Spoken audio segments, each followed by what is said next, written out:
Runway tyres and ആട്ടോ കെയറിൻ്റെ സാരഥി മുഹമ്മദ് ഫാരിസ് ബീരാനാണ് ഇന്ന് ഞങ്ങളുടെ അതിഥി. നമ്മളത് 24 hours ഷോപ്പ്. ഏറ്റവും കൂടുതൽ ജീവിതത്തിൽ നോമ്പ് അനുഷ്ഠിച്ചത് എനിക്ക് തോന്നുന്നു പ്രവാസത്തിലായിരിക്കും, ഗൾഫിലായിരിക്കും അല്ലേ? ആയിരിക്കും. ഈ ഷോപ്പ് തുടക്കത്തിൽ ഉണ്ടായിരുന്ന എല്ലാ എംപ്ലോയീസ് ഇപ്പോഴും ഉണ്ട്. മാർക്കറ്റിൽ പൈസ അല്ല, നല്ല ഫ്രണ്ട്ഷിപ്പ് കിട്ടുക, അല്ലെങ്കിൽ റിലയബിൾ ഫ്രണ്ട്ഷിപ്പ് കിട്ടുക എന്നുള്ളതാണ് ഏറ്റവും വലുത്. അപ്പോൾ അൽഹംദുലില്ലാ അത് നമുക്ക് ഒരുപാട് ഫ്രണ്ട്സ് ഉണ്ട്. അങ്ങനെ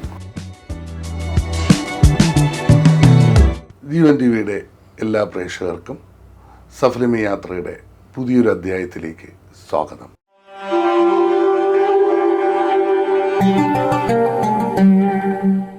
ഞാനിന്ന് അജ്മാൻ ഇൻഡസ്ട്രിയൽ ഏരിയ 2-ലാണ്. നമുക്ക് അജ്മാൻ രണ്ടായിട്ട് നമുക്ക് ഒരു വലിയൊരു ഇൻഡസ്ട്രിയൽ ഹബ്ബാണ്. ഇപ്പോൾ ജെർഫ് എന്ന് പറയുന്ന മറ്റൊരു ഇൻഡസ്ട്രിയൽ ഹബ്ബും കൂടെ ഡെവലപ്പ് ചെയ്തുകൊണ്ടിരിക്കുകയാണ്. വ്യവസായ സംരംഭങ്ങൾക്ക് ഏറ്റവും കൂടുതൽ സപ്പോർട്ട് ചെയ്യുന്ന ഒരു രാജ്യമാണ് യുണൈറ്റഡ് അറബ് എമിറേറ്റ്സ്. ഇവിടെ നമ്മൾ ഓരോ വ്യവസായ സംരംഭങ്ങളിലേക്കും വ്യാപാര രംഗത്ത് നമ്മൾ നോക്കുമ്പോൾ മലയാളികൾ അതിൻ്റെ നേതൃത്വ സ്ഥാനത്ത് നമുക്ക് കാണുവാൻ കഴിയും. വർഷങ്ങൾക്ക് മുമ്പ് ഒരു ജോലി എന്ന സ്വപ്നവുമായിട്ട് ഈ രാജ്യത്ത് വന്ന് ജോലിയിൽ നിന്ന് നേടിയെടുക്കുന്ന ആ ഒരു എക്സ്പീരിയൻസാണ് പിൽക്കാലത്ത് ഒരു നല്ല വ്യവസായ സംരംഭകനായി അല്ലെങ്കിൽ വ്യാപാര രംഗത്ത് അവർക്ക് തിളങ്ങുവാൻ സാധിക്കുന്നത്. ഇന്ന് ഞാൻ അത്തരത്തിലുള്ള ഒരു യങ് എൻ്റർപ്രണറിനെയാണ് നിങ്ങളുടെ മുമ്പിൽ പരിചയപ്പെടുത്തുവാൻ പോകുന്നത്. മലപ്പുറം ജില്ലയിലെ കോട്ടയ്ക്കൽ എന്ന പ്രദേശത്ത് നിന്നും ശരിക്കും ഇവിടെ തന്നെയാണ് അദ്ദേഹം പഠിച്ചതും വളർന്നതും ഒക്കെയാണ് ഇവിടെയാണ്. പിന്നെ സുഹൃത്തുക്കളുമായി ചേർന്ന് നല്ല ബിസിനസ് സംരംഭങ്ങൾക്ക് നേതൃത്വം കൊടുത്തു എന്നുള്ളതാണ്. 8 വർഷം അദ്ദേഹം ഇവിടെ ജോലി ചെയ്തു. പിതാവ് ഒരു പ്രവാസിയാണ്. അപ്പോൾ ഇന്ന് ഞാൻ നിൽക്കുന്നത് റൺവേ ടയേഴ്സ് ആൻഡ് ആട്ടോ കെയർ എന്ന ഒരു വലിയൊരു പ്രസ്ഥാനത്തിൻ്റെ മുമ്പിലാണ്.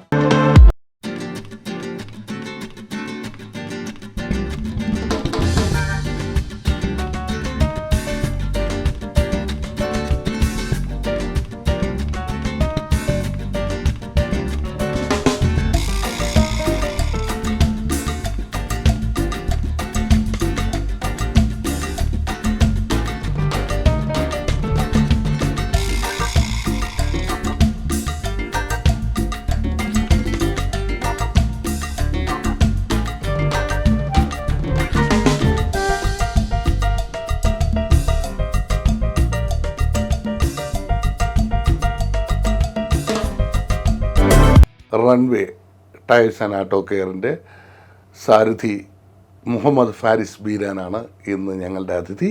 അദ്ദേഹത്തെ ഈ പ്രോഗ്രാമിലേക്ക് ഞാൻ ഹാർദവമായി സ്വാഗതം ചെയ്യുന്നു. അസ്സലാമു അലൈക്കും. വലൈക്കും അസ്സലാം. ഇപ്പോൾ നോമ്പിൻ്റെ ഒരു ഇതാണ്, നോമ്പിൻ്റെ ഓരോ തിരക്കുകളും നോമ്പിന് പൊതുവേ ടൈമിങ് കാര്യങ്ങളൊക്കെ ഒന്നും മാറി വരുന്നുള്ളൂ. അപ്പോൾ ബാക്കി രാജ്യങ്ങൾ പോലല്ലോ, അപ്പോൾ അതിനായിട്ട് അഡാപ്റ്റ് ചെയ്ത് പോകുന്നു. പക്ഷേ ഇത്തവണത്തെ ഒരു നോമ്പെന്ന് പറയുമ്പോൾ കുറച്ച് നല്ല ക്ലൈമറ്റ് ഉണ്ടല്ലേ, നല്ല കാലാവസ്ഥയാണ്. നമുക്ക് ഒരു ചൂട് കാലത്തൊന്നും മാറി കുറഞ്ഞ് വരികയാണെന്നുള്ളതാണ്. അതാണ് മുൻകാലങ്ങളിൽ നമ്മൾ ജൂലൈ ഓഗസ്റ്റ് വരെ ആ ഒരു ടൈമിങ്ങിൽ വരെ ഇവിടെ നോമ്പെടുത്ത് ആ ഒരു ടൈം ആയിരുന്നല്ലോ. ഇപ്പം എന്തായാലും നല്ല ക്ലൈമറ്റ് ആണ്.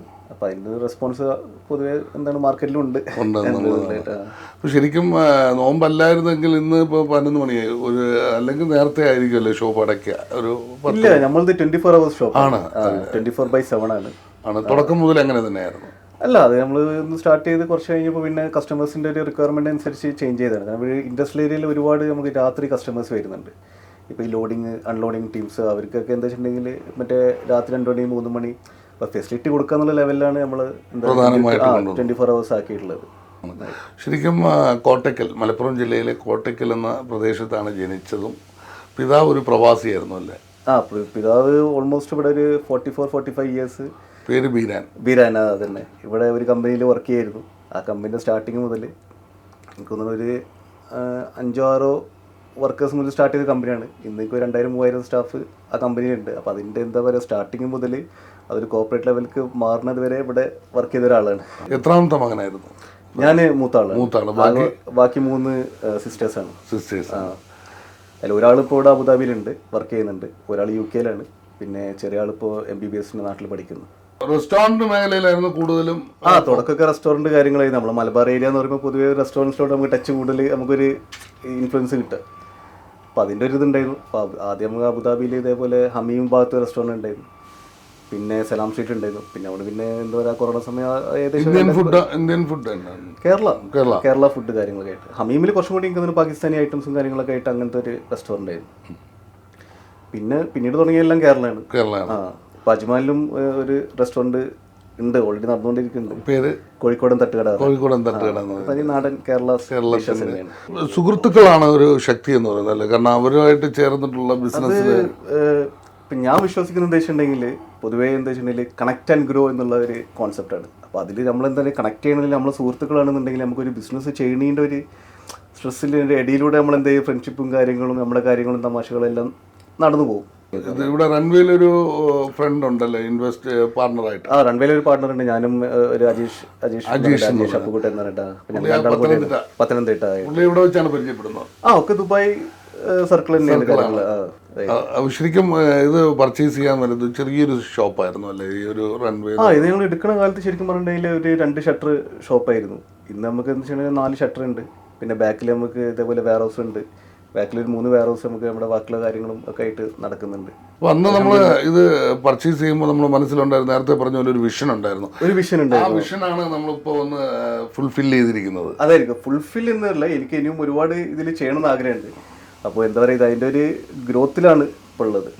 അപ്പോൾ നമ്മൾ ടയറിൻ്റെ ഒക്കെ എടുത്ത പല കമ്പനികളുടെ ഇന്റർനാഷണൽ ബ്രാൻഡഡ് ആയിട്ടുള്ള കമ്പനിയുടെ ഉണ്ട്, അല്ലാത്ത തന്നെ ചൈനയുടെ ഉണ്ട്. അപ്പോൾ നമുക്കൊരു കസ്റ്റമറുടെ റിക്വയർമെൻ്റ് ആണ് ഏറ്റവും പ്രധാനം അല്ലേ? കസ്റ്റമർ റിക്വയർമെൻറ്റ് മെയിനായിട്ട്. ഇപ്പോൾ ബാക്കിയുള്ള ഷോപ്സും നമ്മൾക്ക് എന്താ വെച്ചിട്ടുണ്ടെങ്കിൽ നമ്മുടെ സ്റ്റോക്കിങ് കണ്ടറിയാൻ പറ്റും. അത്യാവശ്യം നല്ല സ്റ്റോക്സ് ഉണ്ട്. നമുക്കെന്ന് വെച്ചാൽ പെട്ടെന്നുള്ള അവൈലബിലിറ്റി കൊടുക്കുന്നുണ്ട്. ഇപ്പോൾ ബ്രാൻഡഡ് ടയേഴ്സ് ആണെങ്കിൽ ബ്രാൻഡഡ് ടയേഴ്സ്, പിന്നെ ചൈന ആണെങ്കിലും ഇപ്പോൾ ഞങ്ങൾ എടുക്കുന്നതെല്ലാം എന്താണ് ഡയറക്റ്റ് സപ്ലൈസിൻ്റെ അടുത്ത് നിന്ന് എടുക്കുന്ന ഇവിടെ കമ്പനിയുള്ള ടയേഴ്സിന് ഷോപ്പിൽ നിന്ന് മാത്രമേ നമ്മൾ ടയേഴ്സ് പർച്ചേസ് ചെയ്യുന്നുള്ളൂ. ലോക്കൽ മാർക്കറ്റിൽ നിന്ന് റേറ്റ് കുറഞ്ഞിട്ട് നമ്മൾ ഗ്യാരണ്ടി ഇല്ലാത്ത അങ്ങനത്തെ സാധനങ്ങളൊന്നും ഇല്ല. ഒരു കസ്റ്റമർ വന്നാൽ അത് തിരിച്ചു പോകാൻ പാടില്ല, സാധനമില്ല എന്ന് പറഞ്ഞുകൊണ്ടല്ലേ? അത് തന്നെയാണ് നമ്മുടെ ലക്ഷ്യം.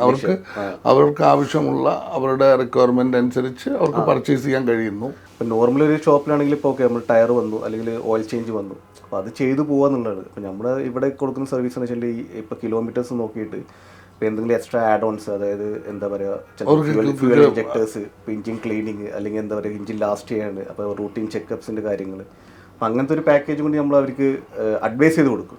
അപ്പോൾ അത്തരത്തിലുള്ള ഒരു കസ്റ്റമർ സാറ്റിസ്ഫാക്ഷൻ തന്നെയാണ് നമ്മുടെ ഏറ്റവും ഫോക്കസ് ചെയ്യുന്നത്. പിന്നെ മെക്കാനിക്കലായിട്ടുള്ള വർക്ക് ഇവിടെ നടക്കുന്നു, ഫുൾ ഗ്യാരേജ് സർവീസ് ഉണ്ട്, കാര്യങ്ങളുണ്ട്, എല്ലാം ചെയ്യുന്നുണ്ട്. അപ്പോൾ ശരിക്കും അതിനനുസരിച്ചുള്ള സ്കിൽഡായിട്ടുള്ള എംപ്ലോയീസ്, സ്കിൽഡായിട്ട് ടെക്നീഷ്യൻസ്. കാരണം മാർക്കറ്റിൽ സ്കിൽഡായ ടെക്നീഷ്യൻസ് കിട്ടാനാണ് ഏറ്റവും ബുദ്ധിമുട്ട്. അപ്പോൾ എന്താ പറയുക, നമ്മളിവിടെ ഉള്ള എല്ലാം നല്ല സ്കിൽഡ് ടെക്നീഷ്യൻസാണ്. അതായിട്ട് നമ്മളിപ്പം കാര്യങ്ങളായിട്ടുള്ള ആൾക്കാരാണ്. ഒരു മുൻ പരിചയമില്ലാത്തൊരു ബിസിനസ്സിലേക്ക് നമ്മൾ വന്നിറങ്ങുകയാണ്. കാരണം എനിക്ക് തോന്നുന്നു നമ്മൾ പഠിച്ചത് മറ്റൊരു മേഖല വന്നു വരുന്ന, അതൊക്കെ പഠിക്കാനും മനസ്സിലാക്കാനും നമ്മൾ ശ്രമിച്ചാൽ മാത്രം മതിയാവും അല്ലേ? അതിനൊരു എന്താണെന്ന് പറഞ്ഞില്ല, നമ്മൾ മൈൻഡ് ഓപ്പൺ ആക്കി ഇട്ടാൽ മതി. കാരണം മെയിനായിട്ട് ഇപ്പോൾ ഞാൻ ഈ ടയർ ബിസിനസ്സിൽ വരുന്ന സമയത്ത് എനിക്ക് ടയറിനെ കുറിച്ച് നമുക്ക് നോർമലി എല്ലാവർക്കും അറിയുന്ന ഇതേ ഉണ്ടാവുള്ളൂ. അപ്പോൾ ഇനീഷ്യലി അതിൻ്റെ ചില മിസ്റ്റേക്സ് ഒക്കെ ഉണ്ടാവാം. ഇപ്പോൾ നമ്മളിപ്പോൾ പർച്ചേസ് ചെയ്യണ കൊടുത്ത് അല്ലെങ്കിൽ എന്താ പറയുക നമ്മൾ ഓയിൽ കാര്യങ്ങളെല്ലാം പർച്ചേസ് ചെയ്യുമ്പോൾ പുതിയ ഫീൽഡിലോട്ട് വരുമ്പോൾ ചെറിയ മിസ്റ്റേക്സ് ഉണ്ടാവും. ഇപ്പോൾ എല്ലാവരും പേടിക്കുന്നത് എന്താ വെച്ചിട്ടുണ്ടെങ്കിൽ ഈ മിസ്റ്റേക്സ് ഉണ്ടാവുമെന്ന് പേടിച്ചിട്ട് ഒരു കാര്യം ചെയ്യാതിരിക്കും. മിസ്റ്റേക്സ് അത് റെക്ടിഫൈ ആയിക്കോളും. നമ്മൾ കാര്യങ്ങൾ ചെയ്യാന്നുള്ളതാണ് മെയിൻ കാര്യം. എത്രത്തോളമാണോ താങ്കളുടെ ജീവിതത്തിൽ ഉപ്പായും ഉമ്മായും സ്വാധീനിച്ചിട്ടുള്ളത്? ഉപ്പായും ഉമ്മായും എന്ന് വെച്ചാൽ നമ്മൾ ചെറുപ്പം മുതലേ എന്താ പറയുക, ഇപ്പോൾ ഇവിടെ വളർന്നുകൊണ്ട്, ഇപ്പോൾ നമ്മുടെ ദുബായിൽ വളർന്നുകൊണ്ട് നമ്മൾ നാട്ടിലത്തെ പോലെ അല്ലല്ലോ. അപ്പോൾ നമ്മൾ ഡെയിലി എന്താ പറയുക, നമുക്ക് നമ്മളെ ഫാമിലീസിനെ കാണാനും കൂടുതൽ നമുക്ക് എന്നും റിലേഷൻ കാര്യങ്ങളെല്ലാം നമുക്ക് അഡ്വൈസ് കിട്ടുന്ന ഇവരുടെ അടുത്ത് മാത്രമാണ്. അപ്പോൾ എന്താ പറയുക, അവരൊരു അഡ്വൈസും കാര്യങ്ങളൊക്കെ വെച്ചിട്ട് തന്നെയാണ് ഇതാകുന്നത്. 10th വരെ അവിടെ പഠിച്ചിട്ട് പിന്നെ +1 +2 നാട്ടിലേക്കാണ് പോകുന്നത്. അന്ന് ഇപ്പോൾ സ്വാഭാവികമായിട്ടും നമ്മുടെ ഒരു പഴയ ഒരു എന്താ പറയുക ജനറേഷൻ്റെ ഒരു ഇതായിരുന്നല്ലോ, എൻട്രൻസ് എടുക്കുക എഞ്ചിനീയറിംഗ് ആവാന്നുള്ള. അന്ന് നമുക്ക് അധികം ചിന്തിക്കുന്ന പേഷ്യൻസും കാര്യങ്ങളും കുറവായിരുന്നു.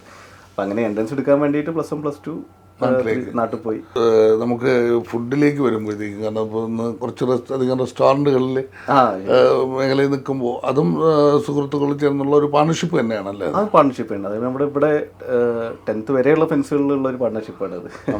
നോമ്പ് ഒരു ഏറ്റവും കൂടുതൽ ജീവിതത്തിൽ നോമ്പ് അനുഷ്ഠിച്ചത് എനിക്ക് തോന്നുന്നു പ്രവാസത്തിലായിരിക്കും, ഗൾഫിലായിരിക്കും അല്ലേ? ആയിരിക്കും. കാരണം കുട്ടിക്കാലം മുതലേ ഇവിടെ ആയിരുന്നല്ലോ. അപ്പോൾ ആ നോമ്പിൻ്റെ ഒരു നാട്ടിലും ഉണ്ടായിരുന്നു കാണുമല്ലേ? നാട്ടിൽ ഞാനൊരു 8 വർഷം നാട്ടിൽ അത് വേറൊരു ലൈഫ് സ്റ്റൈലായിരുന്നു. ഇപ്പോൾ ഒരു പ്രിന്റിങ് സെക്ടറിലേക്ക് വന്നു. കാരണം ഫ്ലെക്സ് പ്രിന്റിങ് എല്ലാം ഒരു ടോട്ടലി ഒരു സൊല്യൂഷൻ, ഈവന്റ് സൊല്യൂഷൻ എന്ന് പറയുന്ന ഒരു കോൺസെപ്റ്റിലേക്കാണ്. അതിലും മെയിനായിട്ട് നമ്മൾ ഫോക്കസ് ചെയ്യുന്നത് സൈൻ ബോർഡ്സ്, അതുപോലെ കോർപ്പറേറ്റ് ഗിഫ്റ്റ്സ്. ഒരു കമ്പനിക്ക് ബ്രാൻഡിങ്ങിന് എന്താണോ വേണ്ടത്, അത് ഈവൻ ഒരു റെസ്റ്റോറൻറ്റ് ഇപ്പോൾ അവരെ പ്ലേറ്റിലാണ് അല്ലെങ്കിൽ അവരെ എവിടെയാണ് അവർക്ക് ബ്രാൻഡ് അവരെ ലോഗോ വെക്കേണ്ടത് വെച്ചാൽ അത് നമ്മൾ ചെയ്ത് കൊടുക്കുന്നുണ്ട്. ആ കാറ്റലോഗ് മുതൽ യൂണിഫോം മുതൽ എന്താണ് അവരെ സ്റ്റിക്കർ വർക്ക്സ് കാര്യങ്ങൾ, അതായത് ബ്രാൻഡിങ് കംപ്ലീറ്റ് പാക്കേജാണ്. ഇവിടെ നമ്മൾ നേരത്തെ പറഞ്ഞു നമ്മുടെ എംപ്ലോയീസിൻ്റെ ഒരു സപ്പോർട്ട് ഏതൊരു പ്രസ്ഥാനത്തിൻ്റെ വിജയത്തിന് ഏറ്റവും പ്രധാന പങ്ക് വഹിക്കുന്നത് അവിടുത്തെ എംപ്ലോയീസ് തന്നെയാണ്. എത്രത്തോളമാണ് താങ്കളൊരു എംപ്ലോയി എന്ന കരിയറിൽ നിന്ന് എംപ്ലോയറിലേക്ക് എത്തിയതാണ്? നമ്മുടെ ഇവിടെ എംപ്ലോയീസിൻ്റെ നമ്മളൊരു ഇവിടെ എൻ്റെ ഒപ്പം ഈ ഷോപ്പ് തുടക്കത്തിൽ ഉണ്ടായിരുന്ന എല്ലാ എംപ്ലോയീസ് ഇപ്പോഴും ഉണ്ട് മറ്റേ ഇതായിട്ട്. പിന്നെ നമ്മൾ ഷോപ്പ് വലുതാക്കുന്നതിനനുസരിച്ച് ആഡ് ചെയ്ത ആൾക്കാരേ ഉള്ളൂ. അപ്പോൾ നമ്മൾ കൊടുക്കുന്ന ഒരു കോൺഫിഡൻസ് കൊണ്ടാവും അവരെല്ലാം നമ്മുടെ കൂടെ തന്നെ നിൽക്കുന്നുണ്ട്. അപ്പോൾ അവരെ സപ്പോർട്ടാണ് മെയിൻ. ആ ഒരു നല്ല റിലേഷനാണ് ബിൽഡപ്പ് ചെയ്തിരിക്കുന്നത്. അങ്ങനത്തെ കുറേ ഫാമിലി സ്കീംസും കാര്യങ്ങളൊക്കെ അവർക്ക് നമ്മൾ എംപ്ലോയീസിൻ്റെ ഇടയിലൊക്കെ ആയിട്ട് നമ്മൾ വെൽഫെയറിന് വേണ്ടി ചെയ്യുന്നുണ്ട്. വിവാഹം കഴിച്ചിരിക്കുന്ന അവിടെ നിന്ന്? വിവാഹം ഞാൻ മഞ്ചേരി, മലപ്പുറം മഞ്ചേരി. വൈഫിൻ്റെ പേര്? ജിനു ജാസ്മിൻ. എത്ര കുട്ടികളാണ്? ഒരാള് ഒരു മോളുണ്ട്, മറ്റാള് ഇങ്ങനെ എക്സ്പെക്ടിങ് ആണ്. പേര്? മോളെ കെൻസ് ബിൻ ഫാരിസ്. ഒരു സന്തോഷമായ ഒരു കുടുംബ ജീവിതവും ഫാരിസ് ഭായിയുടെ ബിസിനസ് ലൈഫിന് ഒരുപാട് മുന്നോട്ട് പോകാൻ സാധിച്ചിട്ടുണ്ട്. അത് എത്രത്തോളം? തീർച്ചയായും അവരുടെ സപ്പോർട്ട് ഉണ്ടായത് കൊണ്ടാണല്ലോ നമ്മുടെ ഓരോ കാര്യങ്ങൾ ചെയ്യുന്നതും. കാരണം അവരെ സപ്പോർട്ട് ഇല്ലെങ്കിൽ, അവരെ സപ്പോർട്ടാണ് മെയിൻ. നമ്മുടെ ഒരു ബാക്ക് ബോൺ എന്ന് പറഞ്ഞാൽ അവർ സപ്പോർട്ട് തന്നെയാണ്. അവിടെയാണ് നമ്മൾ ആഗ്രഹിച്ച ഒരു സുഹൃത്തിനെ കിട്ടുക, നല്ലൊരു പാർട്ണറെ കിട്ടുക ബിസിനസ്സിൽ. അതാണ് ഏറ്റവും വലിയൊരു കാര്യം എന്ന് പറയുന്നത്. ഇന്നത്തെ മാർക്കറ്റിൽ പൈസ അല്ല, നല്ല എന്താ പറയുക, നല്ല ഫ്രണ്ട്ഷിപ്പ് കിട്ടുക, അല്ലെങ്കിൽ നല്ല എന്താ പറയുക റിലയബിൾ മറ്റെന്താണ് ഫ്രണ്ട്ഷിപ്പ് കിട്ടുക എന്നുള്ളതാണ് ഏറ്റവും വലുത്. അപ്പോൾ അൽഹംദുലില്ലാഹ് അത് നമുക്ക് ഒരുപാട് ഫ്രണ്ട്സ് ഉണ്ട്. അങ്ങനെ future plans as an entrepreneur എന്താണ് നമ്മൾ ബ്രാൻഡ് ഉണ്ടാക്കിയിട്ടുണ്ട്. അപ്പോൾ brand all over UAE branding കാര്യങ്ങളും എല്ലാം ചെയ്യുക എന്നുള്ളത് തന്നെയാണ്. അതാണ് മനസ്സിലെ ഏറ്റവും വലിയ ആഗ്രഹം. അതുപോലെ ഒരുപാട് പേര് ഇപ്പോൾ നമ്മൾ ഇന്നത്തെ യങ്സ്റ്റേഴ്സ് ആയിട്ടുള്ള ഒരുപാട് പേര് വിദ്യാഭ്യാസം കഴിഞ്ഞ് ഒരു ജോലിക്കായിട്ട് വരുന്നുണ്ട്. അവർക്ക് ഇന്നൊരു എക്സ്പീരിയൻസിൽ അവർക്ക് നൽകാൻ പറ്റുന്ന ഏറ്റവും വലിയ അഡ്വൈസ് എന്തായിരിക്കും?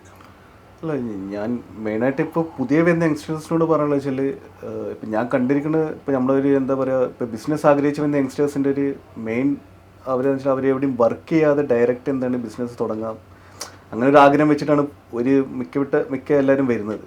പക്ഷെ ഞാനെപ്പോഴും എല്ലാവരും പ്രിഫർ ചെയ്യുന്നത് എന്താ വെച്ചിട്ടുണ്ടെങ്കിൽ ഒരു 2-3 ഇയേഴ്സ്, നമുക്ക് ഇയേഴ്സ് അങ്ങോട്ട് ഒരുപാട് കിടക്കുന്നുണ്ട്. ഒരു 2-3 ഇയേഴ്സ് അല്ലെങ്കിൽ 4 ഇയേഴ്സ് എന്ത് ചെയ്യുക, ഒരു നല്ല കമ്പനിയിൽ വർക്ക് ചെയ്യുക. അപ്പോൾ അതിൽ നമുക്ക് കിട്ടുന്നൊരു എക്സ്പീരിയൻസ് ആണ് നമുക്ക് എന്ത് ചെയ്യുക, ഒരു ബിസിനസ്സിൽ ഒരുപാട് എക്സ്പീരിയൻസ് കിട്ടും. നമ്മൾ ഡയറക്റ്റ് വന്ന് ബിസിനസ്സിൽ ചെയ്യുന്ന സമയത്ത് നമ്മൾ ഇത് പറയില്ല, ബട്ട് സ്റ്റിൽ എന്താ വെച്ചിട്ടുണ്ടെങ്കിൽ നമുക്ക് ഒരുപാട് ചിലപ്പോൾ ഇവിടുത്തെ റൂൾസ് കാര്യങ്ങൾ, ഇവിടെ നമ്മൾ ഈ രാജ്യത്ത് ചിലപ്പോൾ പുതിയ വരുന്നല്ലേ, അപ്പോൾ ഇവിടുത്തെ ഒന്ന് അഡാപ്റ്റ് ചെയ്യാൻ വേണ്ടി എപ്പോഴും ഒരു ഫസ്റ്റ് 4 ഇയേഴ്സ് വർക്ക് ചെയ്യുന്നതാണ് നല്ലത്. അതിന് കിട്ടുന്ന ഒരു എക്സ്പീരിയൻസ് ഭാവിയിൽ ബിസിനസ്സിലോട്ട് എന്ത് ചെയ്യുക, എപ്പോഴും വിഷം വെക്കുക മൈൻഡിൽ, നമുക്ക് നാളെ എന്താവണം എന്നുള്ളൊരു വിഷം വെക്കുക. എന്നിട്ട് എന്ത് ചെയ്യുക, അതിങ്ങനെ വെല്ലെ സ്ലോ സ്റ്റാർട്ട് ചെയ്യുക. എല്ലാവർക്കും എന്താ വെച്ചാൽ വൺ ആയിട്ട് ഇപ്പോഴത്തെ ജനറേഷൻ കുറച്ചും കൂടി ഭയങ്കര പെട്ടെന്ന് പൈസ വേണം, ക്യാഷ് ഉണ്ടാക്കണം, ആ ഒരു മൈൻഡ് സെറ്റാണ്. അപ്പോൾ ഇത് എവറിത്തിങ് ടേക്സ് ടൈം. 1-2 ചിലപ്പോൾ എന്താ പറയുക ഉണ്ടാവാം, but for the majority it takes time. ആ ഒരു ടൈം നമുക്കൊരു സ്റ്റേബിളായിട്ടുള്ള ഒരു സക്സസ് നമ്മുടെ മുമ്പിൽ വരും. അത്ര അത് തന്നെയാണ്. വളരെ സന്തോഷം. തിരക്കേറിയ ഈ സമയത്തും ഞങ്ങൾക്ക് വേണ്ടി ഇങ്ങനൊരു സമയം അനുവദിച്ച് തന്നതിൽ ഒരുപാട് നന്ദി. Thank you very much. Thank you. ഈ എപ്പിസോഡ് അവിടെ അവസാനിക്കുകയാണ്. ശ്രീ മുഹമ്മദ് ഫാരിസ് ബീരാനുമായിട്ടുള്ള അഭിമുഖം നിങ്ങൾക്ക് എല്ലാവർക്കും ഇഷ്ടപ്പെട്ടു എന്ന് കരുതുന്നു. ഒരു ചെറുപ്പക്കാരൻ്റെ വ്യൂയിലൂടെ അദ്ദേഹത്തിൻ്റെ ആ ബിസിനസ് വിഷൻ നമ്മളടുത്ത് ഷെയർ ചെയ്യുമ്പോൾ അതെങ്ങനെ വിജയിപ്പിക്കാം, അതെങ്ങനെ മുന്നോട്ട് കൊണ്ടുപോകാം എന്ന് നമ്മളെ പഠിപ്പിക്കുകയായിരുന്നു. ഓരോ വ്യക്തികളുടെ ജീവിതത്തിൽ നമ്മൾ അവരെടുക്കുന്ന ഡിസിഷനാണ് ഏറ്റവും പ്രധാനപ്പെട്ട കാര്യം. അപ്പോൾ അതൊരു റൈറ്റ് ഡിസിഷനും അവിടെ നിന്ന് നമ്മളത് ആ ഇംപ്ലിമെൻറ്റേഷനിലും നമുക്ക് മുന്നോട്ട് പോകുവാൻ ദൈവാനുഗ്രഹം ഉണ്ടെങ്കിൽ മുന്നോട്ട് വിജയിക്കാൻ കഴിയുമെന്ന് തന്നെയാണ് മുഹമ്മദ് ഫാരിസ് നമ്മളെ പഠിപ്പിക്കുന്നത്. നമുക്ക് പ്രാർത്ഥിക്കാം അദ്ദേഹത്തിനും അദ്ദേഹത്തിൻ്റെ മറ്റെല്ലാ സ്ഥാപനങ്ങൾക്കും അദ്ദേഹത്തിൻ്റെ കുടുംബത്തിന് എല്ലാവിധ നന്മകളും പടച്ച തമ്പുരാൻ നൽകട്ടെ എന്ന് മാത്രം പ്രാർത്ഥിച്ചുകൊണ്ട് ഈ എപ്പിസോഡും തൽക്കാലം ഇവിടെ വാങ്ങുന്നു. നന്ദി, നമസ്കാരം.